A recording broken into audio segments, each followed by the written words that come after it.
Y la idea pues, es tener una breve presentación y discusión sobre algún tema relevante. Estamos colaborando el Calle de Felipe Mesa y yo de la Maestría en Políticas Públicas de UNCTAD.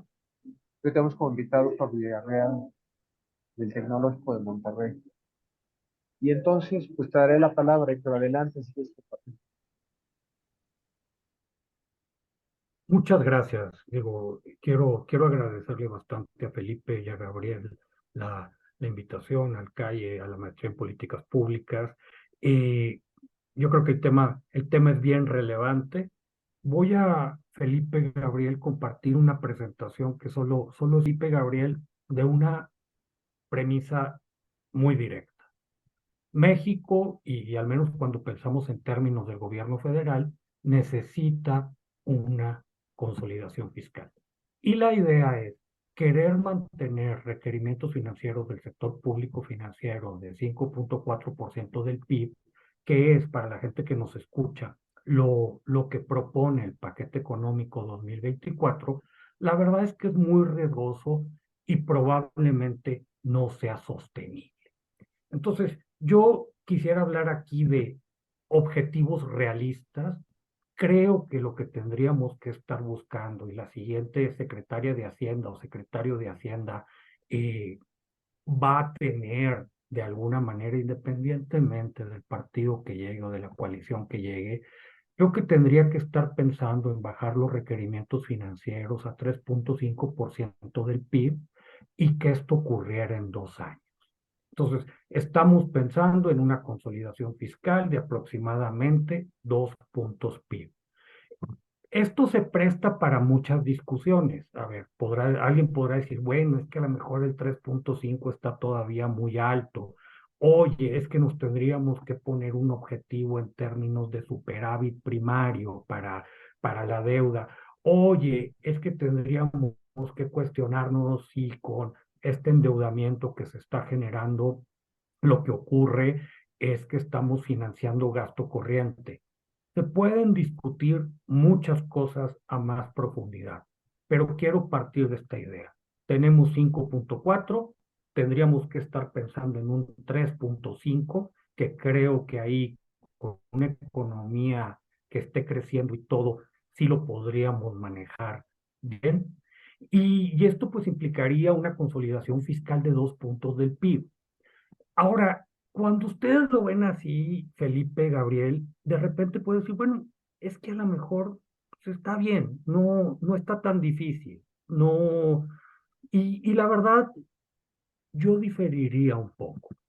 A ver, yo encuentro al menos 4 grandes escollos para esta consolidación fiscal.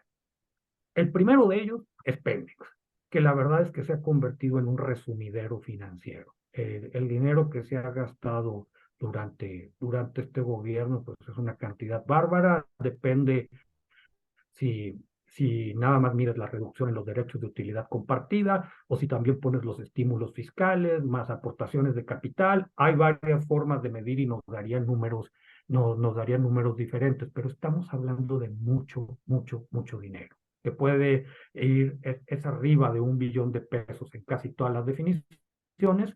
Y algo que a mí me preocupa mucho es que con las reducciones que se anunciaron en los derechos de utilidad compartida para el paquete 24, venían reducciones desde el principio del sexenio, pero ya ahorita, en términos prácticos, Pemex se está quedando con toda la renta petrolera.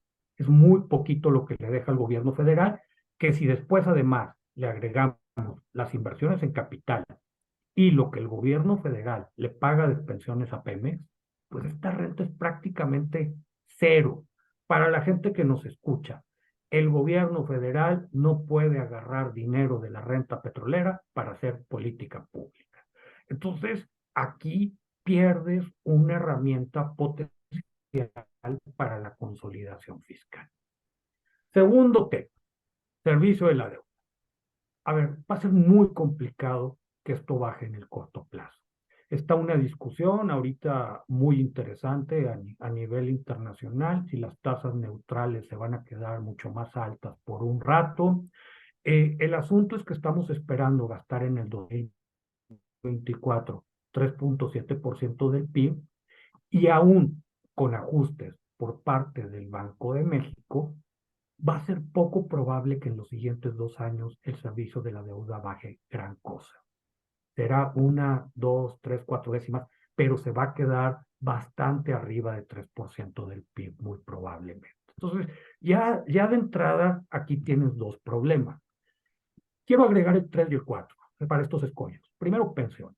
A mí me quita el sueño, y no es exagerando, el gobierno federal proyecta gastar en el 2024 5.8% del PIB, cuando incluyes las no contributivas, las pensiones para bienestar de adultos mayores, pero el CIEP viene diciendo, el Centro de Investigación Económica y Presupuestaria, viene diciendo y tiene unos análisis al respecto, donde en los siguientes 12 años, a ver, para la gente que nos escucha, se hizo una reforma muy importante en 2020, pero es una reforma al sistema de cuentas individuales, lo que conocemos como Afore. México tiene una generación de transición muy larga, entonces en los siguientes 12 años, el gasto en pensiones va a estar creciendo entre 6 y 7% en términos reales. Aún con una economía que te crezca al 3%, pues esto es una presión terrible. Haciendo cuentas muy rápidas, es probable, si no hacemos nada, Gabriel, Felipe, es probable que a finales del sexenio estemos gastando más del 7% del PIB en pensiones. Y el cuarto escollo para que te vuelve muy difícil una consolidación fiscal es que gastamos muy poquito en salud, 2.9% del PIB.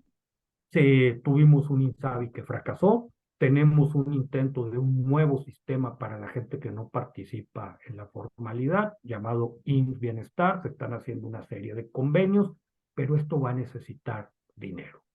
Entonces, si tú me pones estas cuatro cosas, dices, pues para la siguiente secretaria de Hacienda, esto está terrible. Una consolidación fiscal de 2 puntos PIB con estos cuatro factores. Pemex, el servicio de la deuda, pensiones y un gasto en salud que va a crecer porque va a crecer. O sea, o tienes que hacer algo al respecto. Entonces, esto nos llevaría a decir, bueno, una reforma fiscal, pues sí. El problema es que con una pequeña ampliación del espacio fiscal no nos alcanzaría. Entonces, yo creo que más que hablar de una reforma fiscal, yo a la gente que nos escucha, los y las invitaría a pensar en términos de un replanteamiento fiscal. Y creo que este replanteamiento fiscal tiene que tener tres grandes elementos, o sea, hay tres patas de la reforma. La primera es lo que conocemos más como una reforma fiscal clásica. Quieres ampliar bases de contribuyentes gravables, quieres revisar obviamente las renuncias recaudatorias, antes les llamábamos gastos fiscales, también tiene que haber un combate muy fuerte a la evasión, yo creo que agarrárnosla muy en serio, pero probablemente si esto nos sale bien, agarremos 1.5 puntos del PIB, en un caso extremadamente exitoso, 2% del PIB, pero yo creo que no va a ser más de eso y no va a ser inmediato. Creo que tenemos que ir a un nuevo modelo hacendario estatal, donde las entidades federativas, es decir, la Ciudad de México y los estados, van a tener que subir su recaudación. Tienes los prediales, yo sé que son municipales, pero creo que ya los tendríamos que estar pensando en términos estatales. Tienes la tenencia, tienes los impuestos celulares, pero también por el lado, no solo es ampliar ingreso, por el lado del gasto, tendríamos que decir qué responsabilidades se van a quedar las entidades federativas con. Y esto puede ir desde infraestructura, a lo mejor le van a tener que meter dinero a salud, le van a tener que meter dinero a quizá cuidado, hay varias cosas por ahí. Y el último elemento, me parece que vamos a tener que ir a una revisión de fondo de la seguridad social. Pensiones con preguntas de cómo hacemos una contención de gasto, digo, desde medidas muy softcore, que pueden ser de pues, revisa modalidad 40, hay que tener cuidado con padrones, etcétera, hasta cuestionarnos hasta dónde es legítimo que sigamos teniendo una generación de transición. La dejo ahí. Hay que financiar salud. A lo mejor ya entrados en gasto, vale la pena pensar en un seguro de desempleo con fondos que ya están en la seguridad social o con recursos. No se trata de cobrarle más a las empresas, y tendríamos que pensar en un sistema de cuidados. Todo esto con un acento fiscal, es decir, vamos a revisar la seguridad social, pero como parte de los sistemas fiscales modernos que ocurren en el mundo. Yo pararía por ahí para respetar el tiempo. Ok, bueno. Pues buenas tardes, yo soy Felipe Mesa del ITAM y voy a compartir una presentación. Eh, Desafortunadamente soy muy malo haciendo presentaciones cortas, pero aquí va mi mejor esfuerzo. ¿Pueden ver mi pantalla, Gabriel y Héctor? Ok, bueno. Eh, Perfecto. Entonces, mi primera gráfica es, antes de la línea vertical son datos, la línea gris es la medida más amplia de deuda, el saldo histórico, ¿ok? La línea azul es su parte, digamos, en dólares, la línea naranja es su parte en pesos, perdón, al revés, azul pesos, naranja dólares, y la línea amarilla es la medida más amplia de déficit, ¿ok? Entonces, línea vertical es hasta donde tengo datos, hasta 2022. A la derecha de la línea vertical es lo que dice Hacienda que va a pasar, cuál es su plan, de acuerdo a los criterios generales de política económica. Entonces, lo que podemos ver es lo que decía Héctor, ¿no? En 2024, la línea amarilla, por la escala no se ve mucho, pero es un máximo. Aquí hay un máximo en los requerimientos, en el déficit más amplio, ¿ok? Y eso va a ser financiado con más deuda y por eso vemos este máximo local en 2024-2025 para el saldo de la medida de deuda más amplia. ¿Ok? Y el gobierno pues proyecta que vamos a alcanzar un saldo de 48.8 puntos del PIB y que ahí se va a quedar el saldo, posiblemente pues por muchos años. Ese es el plan de Hacienda, ¿no? Ok, una primera cosa que hice fue, voy a hacer mi propio cálculo de qué va a pasar con el cociente deuda amplia sobre PIB, es decir, la línea gris con respecto al PIB. ¿Ok? Y para ello, pues, tomé el presupuesto público, tomé los pronósticos de Hacienda, también tomé los del sector privado, y con ambos números me puse a calcular, con el cálculo más sencillo que se puede uno imaginar, qué va a pasar con el saldo histórico. ¿Sí? Entonces aquí tengo dos tablas. La primera es los pronósticos de Hacienda con respecto a inflación, crecimiento y depreciación del tipo de cambio. A la derecha tengo la encuesta Citibanamex, que es una encuesta de pronósticos, lo mismo, inflación, crecimiento, depreciación del tipo de cambio. Entonces tengo estos supuestos, que son pronósticos, tengo el presupuesto público, y aquí en la segunda tabla tengo la estimación oficial de acuerdo a criterios, lo que dijo Hacienda en septiembre, ¿sí? Entonces ellos dicen que para 2024 y 2025 estamos en 48.8% por ciento del PIB. Muy bien. Si yo tomo el presupuesto público y los supuestos de Hacienda, pues para 2024 obtengo su mismo 48.8, para 2025 un número ligeramente más grande de lo que ellos dicen, 49%. ¿Sí?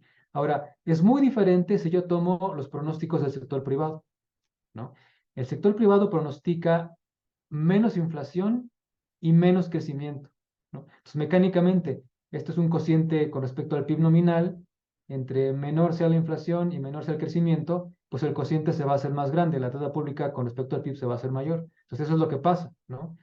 Yo tengo que en 2024 y en 2025 el cociente deuda amplia sobre PIB es más de un punto porcentual por encima de lo que dice la Secretaría de Hacienda. Entonces estaremos alcanzando 50% del PIB en 2025. ¿Okay? Entonces esto es un primer resultado. ¿Okay? Ahora, que crezca el saldo de la deuda más amplia, pues depende de lo que pase con el déficit más amplio, que son los requerimientos, ¿no? Si los requerimientos son más grandes, pues hay que endeudarse más. Es, digamos, pues así de simple, es un presupuesto. ¿Ok? Entonces, voy a explorar un poco eh, cuál es la causa del incremento en los requerimientos. ¿Sí? Entonces, los requerimientos, bueno, hay contabilidad gubernamental, su componente más grande es el balance público, su componente más grande es el balance presupuestario. El balance presupuestario pues tiene dos partes, o lo puedo escribir de un par de maneras. Aquí en esta gráfica tengo la línea azul es el balance presupuestario. El signo negativo es que tenemos un déficit en finanzas públicas. Ese déficit para 2024 alcanza, bueno, en términos absolutos, el valor más grande es el déficit más grande en esta muestra que empieza en 2008. Aquí menos 5%. Eso es un déficit de 5 puntos del PIB. ¿Sí? Y lo que está diciendo Hacienda es que después de 2024, este balance pues reduce el tamaño del déficit a, digamos, poco más de 2 puntos del PIB. ¿Okay? ¿Qué pasa con el superávit primario que excluye el costo financiero, el pago de intereses de la deuda? Bueno, aquí podemos ver cosas interesantes. Valores negativos de la línea roja son déficits primarios. Entonces, con Peña Nieto teníamos un déficit primario que tuvo que revertirse porque las calificadoras al final del sexenio empezaron a poner presión sobre la calificación. Entonces, tomamos valores positivos, eso es un superávit primario. Después comienza este sexenio, tenemos ahí unos déficits primarios y el punto principal, en 2024 tenemos el déficit primario más grande, por lo menos en esta muestra, pero yo creo que es el más grande en muchos años atrás. ¿Sí? Y lo que Hacienda está proyectando es un cambio de signo, pasar de déficit primario a superávit de 2 puntos porcentuales en un año. Y la velocidad es enorme porque hacer eso con Peña Nieto nos tomó 2 años y lo que Hacienda planea hacer es el mismo tamaño de recorte en un solo año. Entonces el recorte tiene que ser pues muy grande y muy rápido. Y, ok, la diferencia entre las dos líneas es el costo financiero del pago de intereses de la deuda pública y alcanza un máximo en 2024 de 3.7 puntos del PIB, que es lo que decía Héctor, ¿no? Nada más que aquí está en términos gráficos, pero es esa información, hay un máximo en 2024. Ok. Este balance presupuestario, ahora lo voy a ver de otra manera, lo voy a ver simplemente como la diferencia entre ingreso y gasto. ¿Sí? Entonces, esa es la gráfica que sigue, la gráfica número 3. Entonces, aquí, ¿qué puedo ver? La línea roja es el gasto, que está por encima de la línea azul, que es ingreso. La diferencia, ¿qué cosa es? Endeudamiento. Entonces, la máxima diferencia se va a alcanzar otra vez en 2024, entre gastar más del ingreso que tenga el gobierno. ¿Sí? Y aquí podemos ver más cosas. Podemos ver que en el sexenio de Peña Nieto a finales hay una enorme caída en el gasto para estabilizar el cociente deuda amplia sobre PIB, solamente para estabilizar. No, ok, en 2024 el plan de Hacienda para el año que viene es el máximo gasto neto sobre PIB previsto en muchos años. ¿Sí? Y al mismo tiempo, y esto pues es un poco preocupante, Hacienda proyecta una caída en el ingreso presupuestario que proviene de una caída en lo que pasa con los ingresos petroleros. Hacienda está proyectando que el precio del petróleo cae, esta pendiente negativa de la línea azul es el precio del petróleo cayendo. Entonces, 2024 es un año pues complicado porque el gasto va a alcanzar máximos, el ingreso un valor a la baja, no el mínimo, y entonces la necesidad de endeudamiento es mayor, es la más grande. ¿Sí? Si miro los ingresos, ¿cuáles son los principales? Los principales son, bueno, de los presupuestarios, ISR e IVA.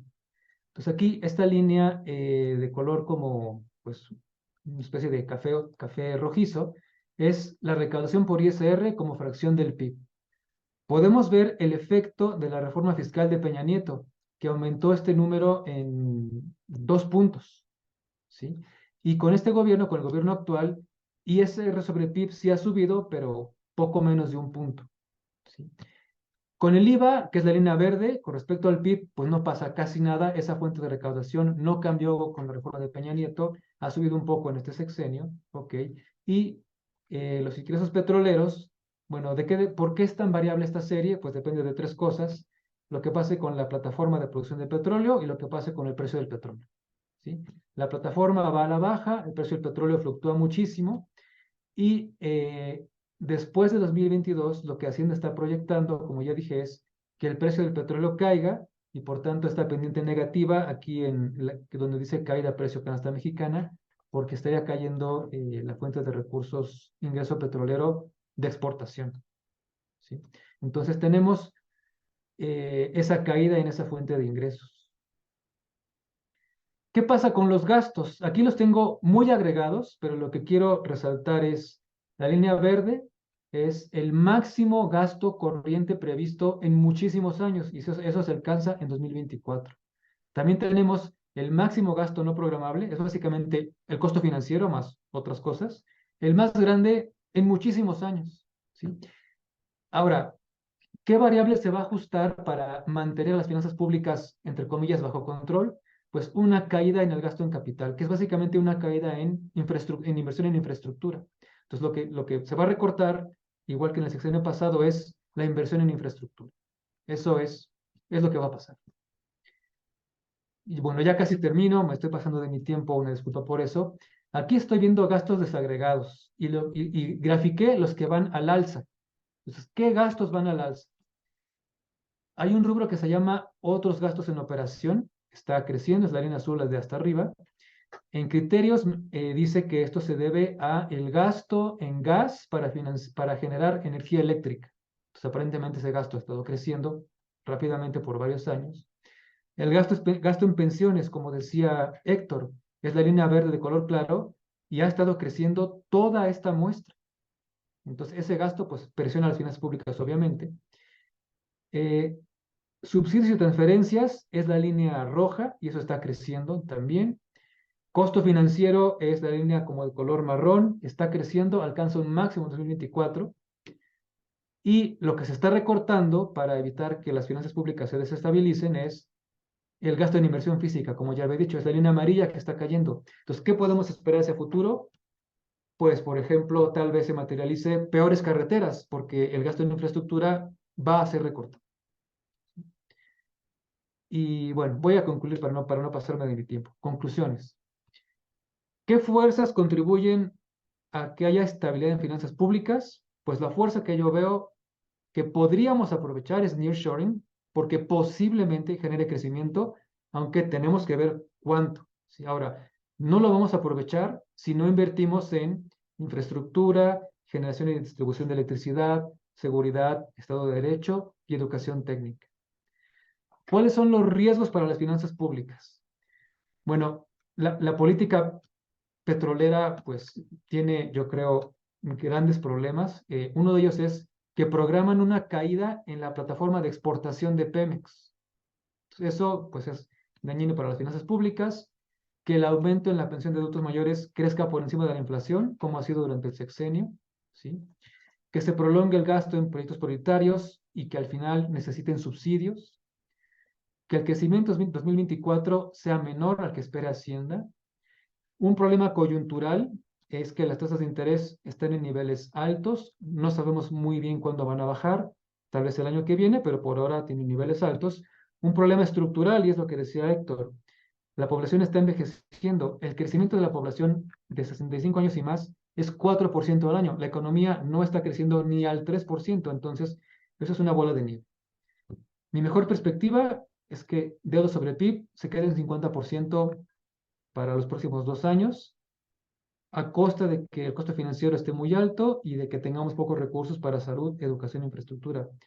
Mi peor perspectiva es que el cociente sobrepase el 50% y entonces podríamos enfrentar problemas financieros y cambiarios.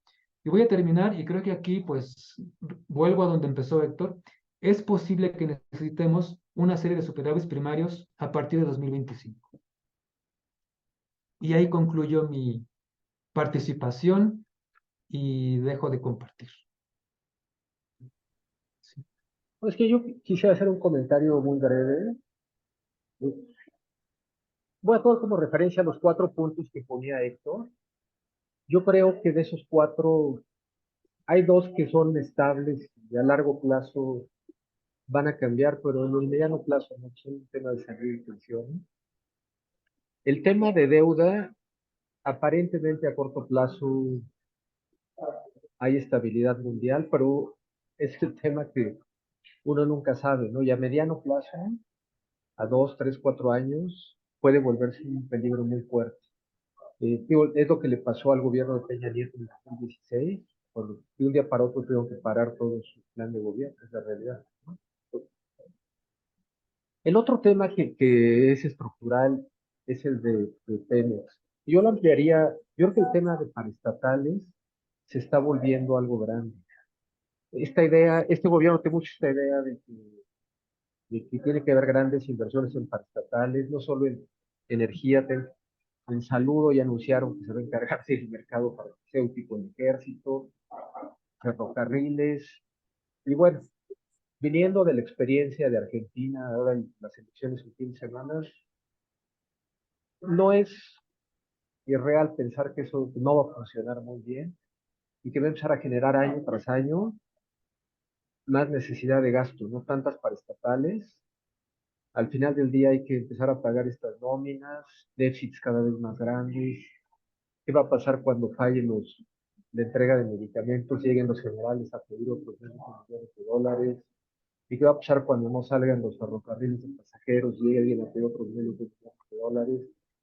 Y es lo que le pasó a Argentina, ¿no? Después de la crisis de 2000, empiezan a nacionalizar y bueno, ha sido muy duro para ese país los últimos años.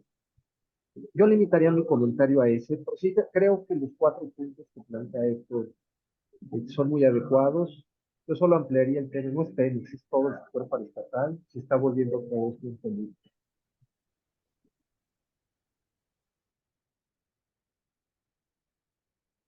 Sí, pues yo estoy de acuerdo con tu comentario. Digamos, ahora mismo el aeropuerto Felipe Ángeles pues recibe un subsidio, si estoy en lo correcto. Pues ese riesgo existe de que futuros proyectos de ese tipo requieran de subsidios y se añadan a las presiones de gasto, ¿no? Esto es una cosa que podría suceder. Héctor, Bueno, ¿algún comentario final que quieras hacer? Yo creo que van a ser 2 años fiscalmente muy complicados para el siguiente gobierno. Me parece que el 24 de calificadoras y todo, por ahí también había un artículo de Alejandro Werner. Yo creo que todo el mundo va a ser muy tolerante y un poquito como que volteando a ver a otro lado. Creo que no nos vamos a salvar de 2 años de muchas discusiones fiscales. Ahora, no todo es un panorama negro. Con un poco, ahorita hablaban de nearshoring, con un poquito de suerte nos pesca esto creciendo. Es mucho más fácil hacer una consolidación fiscal cuando tu economía está creciendo. Dicen una obviedad que cuando estás en una crisis macro es menos dolorosa.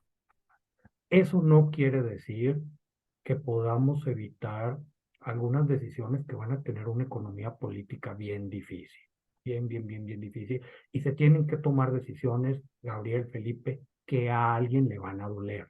Entonces, pues bueno, esperemos que las instituciones den para eso.